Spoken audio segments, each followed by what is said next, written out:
যে এই এলাকার সবচেয়ে বড় সমস্যা তো নিকাশি ব্যবস্থা। আর আমরা জানি এই যে নোয়াই খাল, যেটা পুরো দমদম উত্তরী বিধানসভা কেন্দ্রের বিভিন্ন যে পুরসভা, দুটো পুরসভা, তাকে কিছুটা সার্ভ করে। এবং সেই খালটার যদি আমরা অবস্থা দেখি, সেই খালটা তো আসলে খাল ছিল না। একটা সময় আমি যদি ভুল না করি, সেটার নাম ছিল লাবণ্যবতী নদী, যে নদীতে সেকেন্ড ওয়ার্ল্ড ওয়ারের সময় বজরা পর্যন্ত চলেছে।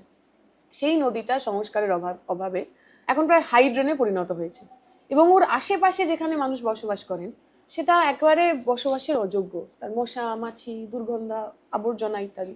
তো আমাদের একটা প্রাথমিক ভাবনা থাকবে এই নোয়াই খালকে কেন্দ্র করে একটা মাস্টার প্ল্যান তৈরি করা, যাতে তার সংস্করণের মাধ্যমে, তার সংস্কারের মাধ্যমে, ড্রেজিং করে এইটার সঙ্গে যে কানেক্টেড নিকাশি ব্যবস্থা আছে সেটাকে আমরা ঢেলে সাজাতে পারি। এবং সেটা মানে একটা দুটো নর্দমা পরিষ্কার করে হবে না, তার জন্য একটা মাস্টার প্ল্যান চাই। এবারে ভাই ভোটের লড়াই এই এখানেই দেখবো।